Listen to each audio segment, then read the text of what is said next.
The castle keep in Newcastle is part of the medieval fort built by Robert Curthose. I think I'm saying that right. The son of William the Conqueror, a name I'm sure you've heard of. It has stood there for over 2,000 years, and there has been many stories of phantom hands, scratches, voices, poltergeist activity. There was an episode of Most Haunted filmed here as well in 2005, and I watched it. It's not great, to be honest, but that's something, I guess. Since the castle is so old, it's no surprise that some awful things happen here, from hangings of witches to horrific treatment of prisoners. Also, the Victorian serial killer Daniel Feeney operated in this area, and many of his victims would have gone through their last moments very close to here. The Queen's Chamber is one of the centres of the haunting. Many people have reported hearing chanting in the chamber, which can be heard echoing throughout the walls of the keep.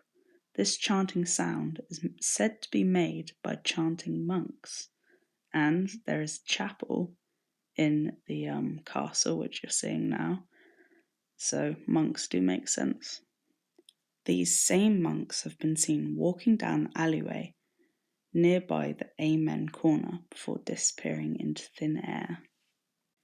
Many times a lady has been seen in the chamber, especially in the chapel. Visitors have reported being attacked, scratched, and shoved within the walls of the castle keep. The keep's most famous ghost is called the Poppy Girl.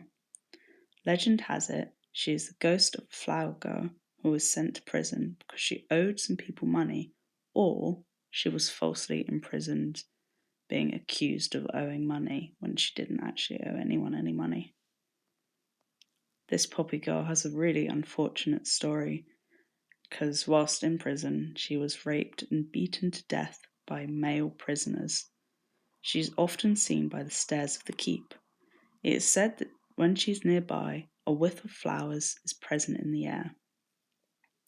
One of the things I did get out of the Most Haunted episode were they had two psychics in the building, and they both picked up on the spirit selling flowers or having something to do with flowers, which is pretty crazy, unless obviously they had heard the stories before.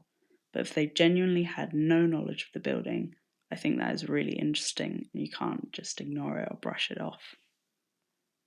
And I couldn't find an awful lot of information about this ghost, but there is apparently a nun who roams around the grounds. So, I mean, it's a chapel, so I guess there would be nuns there, but it's not an awful lot of information about her on the internet. This is a first-hand account from somebody who was visiting the castle. When they were walking down to the jail cell below the building, they bumped into someone, and when they went to apologise, there was no one there, which is a little thing, but it would be very scary if that happened to you. In the Great Hall, a teenage woman has been seen moving very quickly around. She has been described as in Victorian dress, or the psychics have picked up that she's from the Victorian era, so take that what you will. Also, around the galleries overlooking the Great Hall, there seems to be an older woman ghost watching over the hall, but she appears to be from the Elizabethan era in that kind of dress rather than the Victorian dress that the other one has been seen in. Hundreds of photographs have been published online and in books with sightings of dark shadows, orbs and mists. Visitors have felt cold spots appear and disappear without any reason, and people have been touched by invisible hands.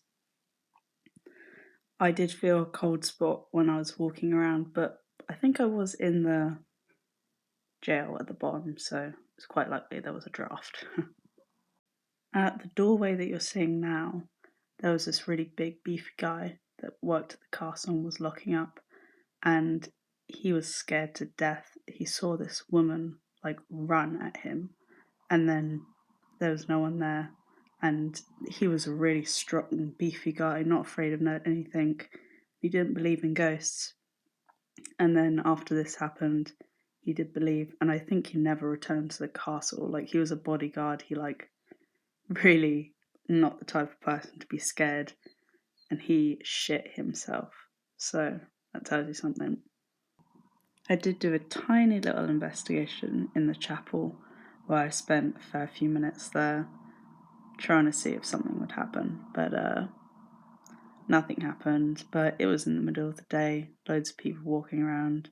Even if something did happen, it could so easily be debunked. So Newcastle Castle is really great. I'd really recommend if you're in the area.